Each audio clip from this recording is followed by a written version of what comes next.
Baker Botts, LLP, provides podcasts for educational purposes only. They are not legal advice and are not intended to establish an attorney client relationship. This communication may constitute attorney advertising.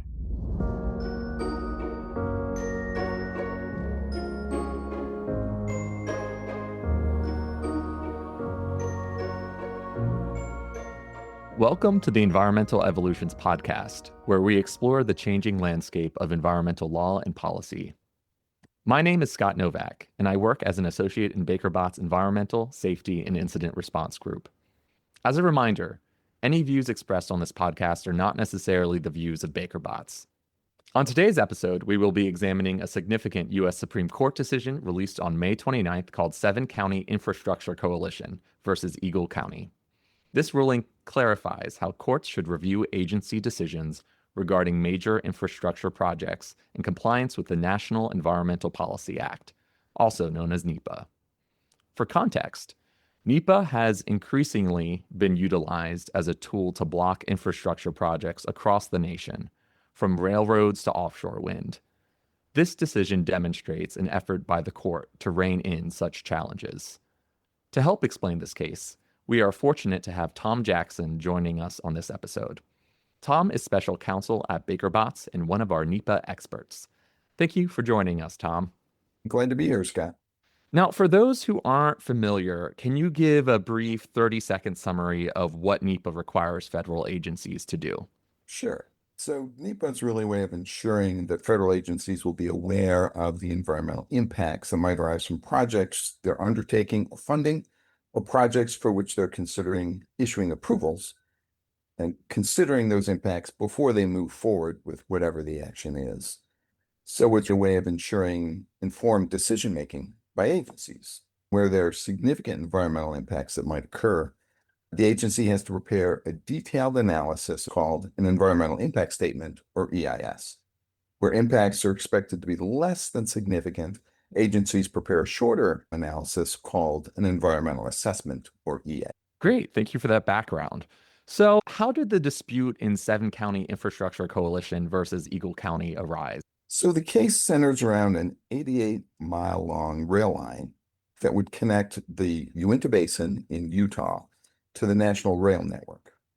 It would allow oil and gas producers in the basin to get their oil to refineries on the Gulf Coast by rail rather than having to truck it out of the basin, which is expensive and not particularly efficient. This coalition of 7 counties located within the basin applied to the U.S. Surface Transportation Board, or the STB, for approval to build and operate this rail line. And so, because there were potentially significant environmental impacts involved, the STB prepared an EIS, which in this case ran to about 3,600 pages, which is not terribly unusual for an EIS. That EIS acknowledged that there would be impacts not only from constructing the rail line itself, but from additional oil and gas production up in the basin that would be facilitated by the construction of the rail line, as well as impacts from refining the oil ultimately in refineries down on the Gulf Coast, but didn't study those closely. And the board ultimately issued an approval for the construction and operation of the rail line. Well, the opponents of the project didn't like that decision for a variety of reasons. The opponents included environmental groups and Eagle County, Colorado. The rail line would ultimately run through there. And they petitioned the U.S. Court of Appeals for the D.C. Circuit for review of the board's action, arguing that the EIS was flawed because the board hadn't adequately studied those upstream oil and gas production impacts and the downstream refining impacts. And what was the outcome at the D.C. Circuit level? So the D.C. Circuit basically said that the EIS was insufficient. That court said that the upstream oil production and downstream refining were foreseeable, and therefore the board should have studied the environmental impacts with upstream oil production, downstream refining in more depth. And so it basically sent the EIS, vacated the board's decision, sent the EIS back to the board for further work.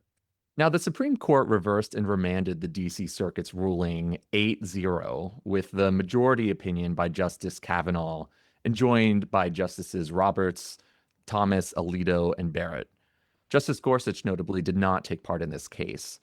What are your key takeaways from the court's decision? So there are really kind of two broad themes that come out of the court's decision in this case. This issue of upstream, downstream impacts. The court said that an agency reviewing environmental impacts from a particular project, in this case the railway, are not required to evaluate environmental impacts from other projects that are separate in time or place from that project under review. So here, the upstream oil production and downstream refinery would be separate both in time and place from the construction of the rail line. And the court said that this is particularly the case when these other projects, separate in time or place, are being undertaken by other parties, not the party undertaking the project before the agency, and especially so when the agency has no authority over those other parties or those other projects. Here, the board didn't regulate, had no regulatory authority over the oil and gas producers, operating up in the basin, or the companies refining the oil down on the Gulf Coast. The other key factor here on this issue was that in making its decision about whether to approve the rail line, the board had no authority to take into account the environmental impacts of oil production or refining.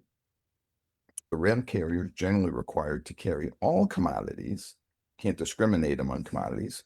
And so the operator of this rail line wouldn't be able to refuse to carry the oil because of the environmental impacts. The purpose of the EIS is to inform agency decision-making. And because those environmental impacts that the DC Circuit said it had to study would not inform the board's decision about whether to approve the project, the Supreme Court said the board didn't need to study those impacts any further. It just wouldn't have made any difference to their ultimate decision. But at least as important, if not more important than that ruling on the merits, was what the court said about judicial review of NEPA cases generally. Justice Kavanaugh's opinion talks about the frustrations that many people have with the NEPA process as it exists today. Talks about the legislative acorn planted in 1970 when NEPA was adopted by Congress, growing into a judicial oak that impedes infrastructure development. So we get this big thing now kind of in your way, this judicial oak. Talks about EIS meandering on for hundreds or thousands of pages. In this case, the EIS was 3,600 pages. So this is not a short and sweet analysis of impacts. And it talks ultimately about Although NEPA. Justice Sotomayor would know the actual EIS itself was 600 pages. The 3,600 was including the responses to comments and some of the appendices. That is Still, true. 600 pages is a lot of pages, 600 nevertheless. pages. Some Right. certainly are longer than that, but that was one of the technical footnotes I noticed in the concurrence. Well, 600 pages is really long. Kavanaugh pointed out in his opinion for the majority that Congress recently amended NEPA to say that EISs shouldn't be more than 300 pages long, not including appendices. The concern here is that agencies, because they're concerned about the potential for getting sued, want their EIS to hold up under judicial review, they just add more detail to try to insulate the EIS, to try to make sure it holds up. And even if you have a 300-page limit, agencies are always going to be able to find a way to stuff additional detail into appendices. You really need to look not just at the text itself, but the length of the whole thing, which in this case was 3,600 pages. And it takes a lot of time and effort to put together 3,600 pages. Ultimately, Justice Kavanaugh talked about NEPA being transformed from what he called the modest procedural requirements into a blunt instrument used by project opponents she observed, are not always entirely motivated by concern for the environment and used by those opponents to stop or slow down projects. Justice Kavanaugh said, what we need here is a course correction. He articulated 4 key principles. One, reminded everyone, and the court has said this before, that NEPA is strictly procedural. It's designed to inform agency decision-making. It's not substantive. Justice Kavanaugh said that brevity is a good thing. He said, don't mistake brevity for a lack of detail. And this is perhaps most important. He said that courts owe substantial deference to agency determinations about what's useful to them. The agencies, according to Justice Kavanaugh, really know what's relevant to them in making their decision. The court repeated what it said in prior decisions, which is that agency compliance with NEPA is governed by a rule of reason, and that courts shouldn't micromanage agency choices as long as they fall within what Justice Kavanaugh called a broad zone of reasonableness. So as long as an agency is within the ballpark of what NEPA requires, then a court shouldn't be second guessing the agency, shouldn't be micromanaging, should say, okay, good enough. We're done here. Now, as you note, the Supreme Court found a reviewing court must give substantial deference to an agency's judgment about line drawing for impacts accounted for in a NEPA review. Specifically, the court stated, quote, the agency is better equipped to assess what facts are relevant to the agency's own decision than a court is, unquote. Is this result surprising given the court's move last term in Loper Bright Enterprises, seemingly away from strong agency deference? Good question, Scott. There is some tension. Justice Kavanaugh recognized that tension and tried to address it by drawing a distinction between an agency interpreting a statute, which is reviewed de novo under Loper Bright, no agency deference, and an agency exercising discretion granted by a statute, reviewed under the Administrative Procedure Act arbitrary and capricious standard, where the question is whether the agency decision was reasonable and reasonably explained. In those circumstances, an agency would get more deference. The example that Justice Kavanaugh gave was regarding the requirement under NEPA that the agency provide a detailed statement regarding potential environmental impacts. So what does detailed mean? According to Justice Kavanaugh, the meaning of detailed is a question of law for the court, per Loper Bright, but a decision about what details to include in a particular EIS is really a question of fact, and one where the agency has more discretion. So can Justice Kavanaugh recognize that tension, try to address it? That attempt may not be entirely satisfying for everyone, and we'll just have to see how that plays out in the lower courts over time. Now, Justice Sotomayor filed a concurring opinion in which Justices Kagan and Jackson joined. What are the key differences between the majority opinion and the concurrence? So the concurrence, Justice Sotomayor said, well, keep in mind that we have this principle that was discussed by the majority that an agency doesn't have to consider impacts where it doesn't have the discretion to consider those impacts. So Justice Sotomayor, in her concurring opinion, recall the proposition discussed by the majority about an agency not having the discretion to consider certain types of environmental impacts when making a decision. In this case, the Surface Transportation Board not having the discretion to consider the environmental impacts associated with these upstream and downstream activities. So why go to the trouble of evaluating those impacts in EIS? And that was a proposition that the court had articulated previously in a case called Public Citizen. Justice Sotomayor basically said, look, that proposition here, which again the court is reiterating, is sufficient to decide the case. we don't really need to go any further. Just alone on that basis, the DC Circuit was wrong.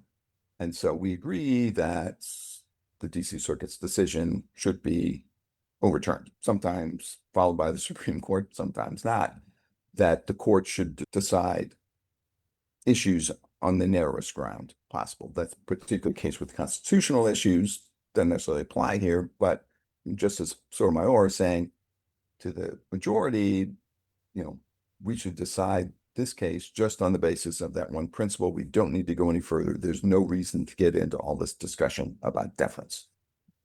I see. So, and just to clarify, you said the board had no discretion to consider the upstream or downstream environmental impacts of what the railroads were carrying.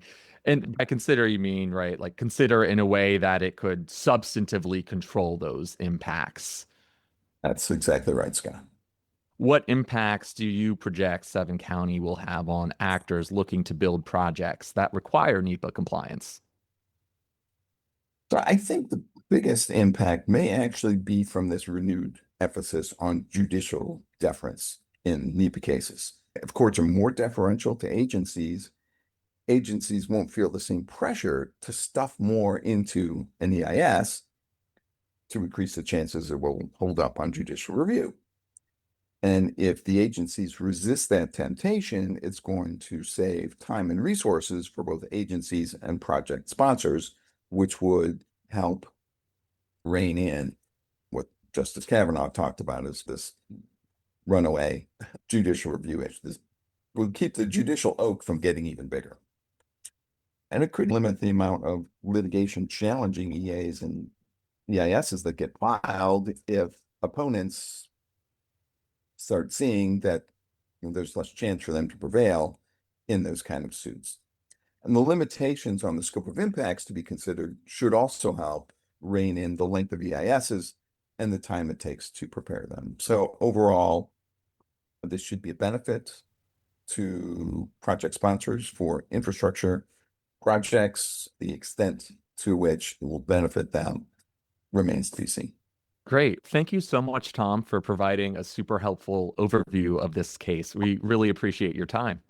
Happy to do it.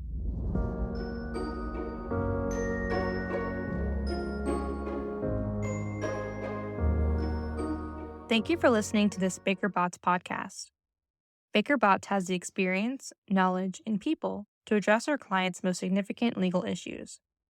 For more information on Baker Bots practices, please visit us at bakerbots.com. This presentation is provided by Baker Bots LLP for educational and informational purposes only. It is not legal advice and is not intended to establish an attorney-client relationship. Under the rules of certain jurisdictions, this communication may constitute attorney advertising.